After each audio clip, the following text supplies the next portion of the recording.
ओम शांति। ओम शांति। आज 27 अप्रैल 2026 दिन सोमवार की साकार मुरली। आइए अब सुनते हैं मीठे मीठे बाप दादा के मधुर महावाक्यों को। मीठे बच्चे, तुम्हें फूल बन सबको सुख देना है। फूल बच्चे मुख से रत्न निकालेंगे। प्रश्न, फूल बनने वाले बच्चों प्रति भगवान की कौन सी ऐसी शिक्षा है जिससे वह सदा खुशबूदार बना रहे? उत्तर, हे मेरे फूल बच्चे, तुम अपने अंदर देखो कि मेरे अंदर कोई आसुरी अवगुण रूपी कांटा तो नहीं है। अगर अंदर कोई कांटा हो तो जैसे दूसरे के अवगुण से नफरत आती है, वैसे अपने आसुरी अवगुण से नफरत करो तो कांटा निकल जाएगा। अपने को देखते रहो। मनसा वाचा कर्मणा ऐसा कोई विकर्म तो नहीं होता है जिसका दंड भोगना पड़े। ओम शांति। रूहानी बच्चों प्रति रूहानी बाप बैठ समझाते हैं। इस समय वह रावण राज्य होने कारण मनुष्य सब हैं देह अभिमानी, इसलिए उन्हों को जंगल का कांटा कहा जाता है। यह कौन समझाते हैं? बेहद का बाप, जो अब कांटों को फूल बना रहे हैं। कहाँ कहाँ माया ऐसी है जो फूल बनते बनते फट से फिर कांटा बना देती है। इसको कहा ही जाता है कांटों का जंगल। इसमें अनेक प्रकार के जानवर मिसल मनुष्य रहते हैं। है मनुष्य, परंतु एक दो में जानवरों मिसल लड़ते झगड़ते रहते हैं। घर घर में झगड़ा लगा हुआ है। विषय सागर में सब पड़े हैं। यह सारी दुनिया बड़ा भारी विष का सागर है जिसमें मनुष्य गोते खा रहे हैं। इसको ही पतित भ्रष्टाचारी दुनिया कहा जाता है। अभी तुम कांटों से फूल बन रहे हो। बाप को बागवान भी कहा जाता है। बाप बैठ समझाते हैं। गीता में है ज्ञान की बातें और फिर मनुष्यों की चलन कैसी है वह भागवत में वर्णन है। क्या क्या बातें लिख दी हैं। सतयुग में ऐसे थोड़े ही कहेंगे। सतयुग तो है ही फूलों का बगीचा। अभी तुम फूल बन रहे हो। फूल बनकर फिर कांटे बन जाते हैं। आज बड़ा अच्छा चलते फिर माया के तूफान आ जाते हैं। बैठे बैठे माया क्या हाल कर देती है। बाप कहते रहते हैं, हम तुमको विश्व का मालिक बनाते हैं। भारतवासियों को कहते हैं, तुम विश्व के मालिक थे। कल की बात है। लक्ष्मी नारायण का राज्य था। हीरे ज्वारातों के महल थे। उनको कहते ही हैं गार्डन ऑफ अल्लाह। जंगल यहाँ है, फिर बगीचा भी यहाँ होगा ना। भारत स्वर्ग था, उसमें फूल ही फूल थे। बाप ही फूलों का बगीचा बनाते हैं। फूल बनते बनते फिर संग दोष में आकर खराब हो जाते हैं। बस बाबा हम तो शादी करते हैं, माया का भबका देखते हैं ना। यहाँ तो है बिल्कुल शांति। यह दुनिया सारी है जंगल। जंगल को जरूर आग लगेगी तो जंगल में रहने वाले भी खत्म होंगे ना। वही आग लगनी है जो 5000 वर्ष पहले लगी थी, जिसका नाम महाभारत लड़ाई रखा है। एटॉमिक बॉम्ब्स की लड़ाई तो पहले यादवों की ही लगती है। वह भी गायन है। साइंस से मिसाइल्स बनाए हैं। शास्त्रों में तो बहुत कहानियां हैं। बाप बच्चों को समझाते हैं, ऐसे कोई पेट से थोड़े ही मूसलादी निकल सकते हैं। अभी तुम देखते हो साइंस द्वारा कितने बॉम्ब आदि बनाते हैं। सिर्फ 2 बॉम्ब ही लगाए तो कितने शहर खत्म हो गए, कितने आदमी मरे, लाखों मरे होंगे। अब इस इतने बड़े जंगल में करोड़ों मनुष्य रहते हैं। इनको आग लगनी है। शिव बाबा समझाते हैं, बाप तो फिर भी रहम दिल है। बाप को तो सबका कल्याण करना है। फिर भी जाएंगे कहाँ? देखेंगे बरोबर आग लगती है तो फिर भी बाप की शरण लेंगे। बाप है सर्व का सदगति दाता, पुनर्जन्म रहित।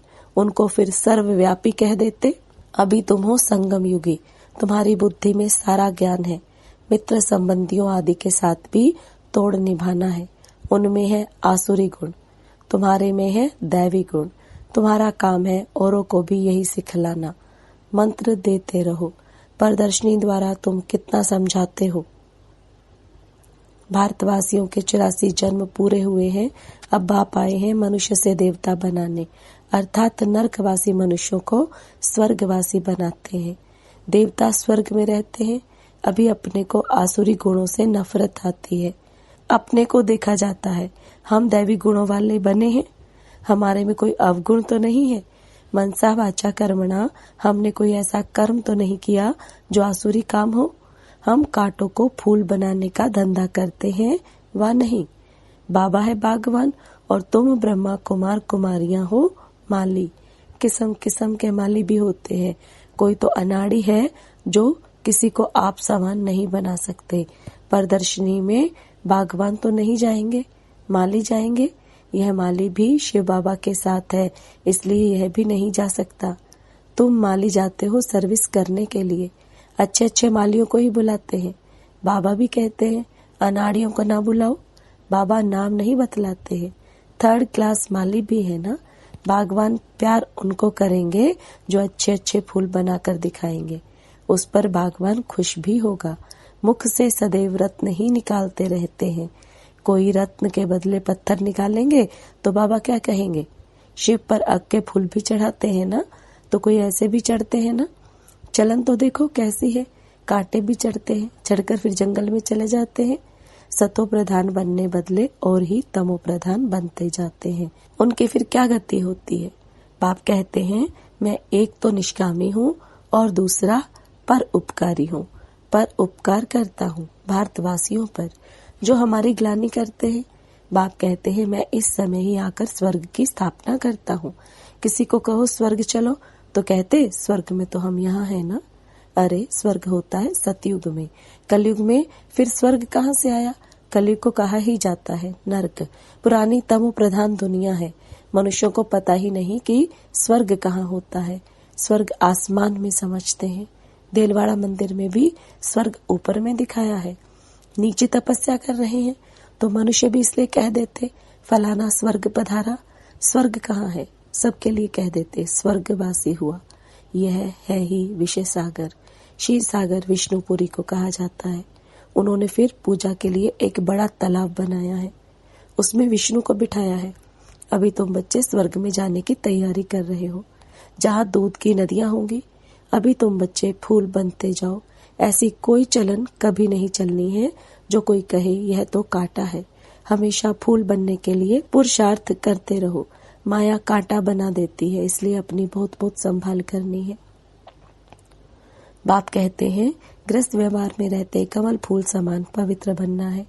बागवान बाबा कांटों से फूल बनाने आए हैं। देखना है हम फूल बने हैं। फूलों को ही सर्विस के लिए जहाँ तहाँ बुलाते हैं। बाबा गुलाब का फूल भेजो, दिखाई तो पड़ता है ना कौन सा फूल है। बाप कहते हैं मैं आता ही हूँ तुमको राजयोग सिखलाने। यह है ही सत्यनारायण की कथा। सत्य प्रजा की नहीं है। राजा रानी बनेंगे तो प्रजा भी अंडरस्टूड बनेगी। अभी तुम समझते हो राजा रानी तथा प्रजा कैसे नंबरवार बनती है। गरीब जिनके पास 2-5 रुपया भी नहीं बचता है वह क्या देंगे? उनको भी उतना मिलता है जितना 1000 देने वाले को मिलता है। सबसे ज्यादा भारत गरीब है। किसी को भी याद नहीं है कि हम भारतवासी स्वर्गवासी थे। देवताओं की महिमा भी गाते हैं परंतु समझ नहीं सकते। जैसे मेंढक ट्रा ट्रा करते हैं, बुलबुल आवाज कितना मीठा करती है, अर्थ कुछ नहीं। आजकल गीता सुनाने वाले कितने हैं, माताएं भी निकली हैं। गीता से कौन सा धर्म स्थापन हुआ यह कुछ भी नहीं जानते हैं। थोड़ी रिद्धि सिद्धि कोई ने दिखाई तो बस समझेंगे यह भगवान है। गाते हैं पतित पावन, तो पतित है ना। बाप कहते हैं विकार में जाना यह नंबर 1 पतित पना है। ये सारी दुनिया पतित है। सब पुकारते हैं हे पतित पावन आओ। अब उनको आना है व गंगा स्नान करने से पावन बनना है। बाप को मनुष्य से देवता बनाने के लिए कितनी मेहनत करनी पड़ती है। बाप कहते हैं मुझे याद करो तो तुम कांटे से फूल बन जाएंगे। मुख से कभी पत्थर नहीं निकालो, फूल बनो। यह भी पढ़ाई है ना। चलते चलते ग्रहचारी बैठ जाती है तो फेल हो जाते हैं। होपफुल से होपलेस हो जाते हैं। फिर कहते हैं हम बाबा के पास जाएं। इंद्र की सभा में गंदे थोड़े ही आ सकते हैं। यह इंद्र सभा है ना। ब्राह्मणी जो ले आती है उस पर भी बड़ी जवाबदारी है। विकार में गया तो ब्राह्मणी पर भी बोझ पड़ेगा, इसलिए संभाल कर किसी को ले आना चाहिए। आगे चल तुम देखेंगे साधु संत आदि सब क्यू में खड़े हो जाएंगे। भीष्म पितामह आदि का नाम तो है ना। बच्चों की बड़ी विशाल बुद्धि होनी चाहिए। तुम किसी को भी बता सकते हो भारत गार्डन ऑफ फ्लावर था, देवी देवताएं रहते थे, अभी तो कांटे बन गए हैं। तुम्हारे में 5 विकार है ना। रावण राज्य माना ही जंगल, बाप आकर कांटों को फूल बनाते हैं। ख्याल करना चाहिए, अभी हम गुलाब के फूल नहीं बने तो जन्म जन्मांतर अक के फूल ही बनेंगे। हर एक को अपना कल्याण करना है। शिव बाबा पर थोड़ी ही मेहरबानी करते हैं। मेहरबानी तो अपने पर करनी है। अब श्रीमत पर चलना है। बगीचे में कोई जाएंगे तो खुशबूदार फूलों को ही देखेंगे, अक को थोड़े ही देखेंगे। फ्लावर शो होता है ना, यह भी फ्लावर शो है। बड़ा भारी इनाम मिलता है। बहुत फर्स्ट क्लास फूल बनना है। बड़ी मीठी चलन चाहिए। क्रोधी के साथ बड़ा नम्र हो जाना चाहिए। हम श्रीमत पर पवित्र बन पवित्र दुनिया स्वर्ग का मालिक बनना चाहते हैं। युक्तियां तो बहुत होती है ना। माताओं में त्रिया चरित्र बहुत होते हैं। चतुराई से पवित्रता में रहने के लिए पुरुषार्थ करना है। तुम कह सकती हो कि भगवान उवाच काम महाशत्रु है। पवित्र बनो तो सतो प्रधान बन जाएंगे। तो क्या हम भगवान की नहीं माने। युक्ति से अपने को बचाना चाहिए। विश्व का मालिक बनने के लिए थोड़ा सहन किया तो क्या हुआ। अपने लिए तुम करते हो ना। वह राजा ही के लिए लड़ते हैं, तुम अपने लिए सब कुछ करते हो। पुरुषार्थ करना चाहिए। बाप को भूल जाने से ही गिरते हैं, फिर शर्म आती है। देवता कैसे बनेंगे। अच्छा, मीठे मीठे सिखिलते बच्चों प्रति माता पिता बाप दादा का याद प्यार और गुड मॉर्निंग। रूहानी बाप की रूहानी बच्चों को नमस्ते।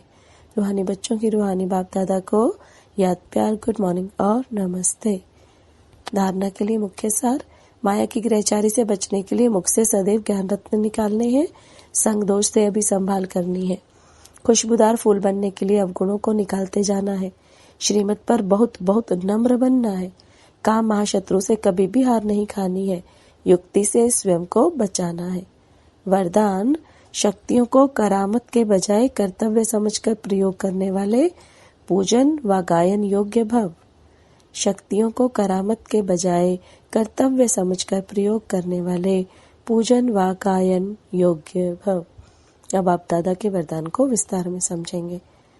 याद द्वारा जो शक्तियों की प्राप्ति होती है उन्हें करामत समझकर प्रयोग नहीं करना, लेकिन कर्तव्य समझकर कार्य में लगाना।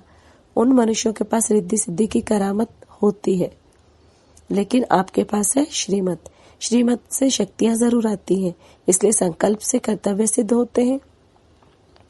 संकल्प से किसी को कार्य की प्रेरणा दे सकते हो, यह भी शक्ति है। लेकिन श्रीमत में जब अपनी मनमत मिक्स ना हो तब गायन और पूजन योग्य बनेंगे। स्लोगन, किसी भी प्रकार की हलचल में दिल शिकस्त होने के बजाय बड़ी दिल वाले बनो। किसी भी प्रकार की हलचल में दिल शिकस्त होने के बजाय बड़ी दिल वाले बनो। ये अव्यक्त इशारे। महान बनने के लिए मधुरता और नम्रता का गुण धारण करो। जो सरल चित है वही मधुरता के गुण संपन्न है, वही सदा हर्षित रहते हैं। हर्षित चित है तो सबको आकर्षित करते हैं। हर्षित का अर्थ ही है अति इंद्रिय सुख में झूमना। ज्ञान का सुमिरन करते, अव्यक्त स्थिति का अनुभव करते, अति इंद्रिय सुख में झूमना, इसको कहा जाता है हर्षित। ऐसा जो हर्षित रहता है वही आकर्षित करता है। ओम शांति।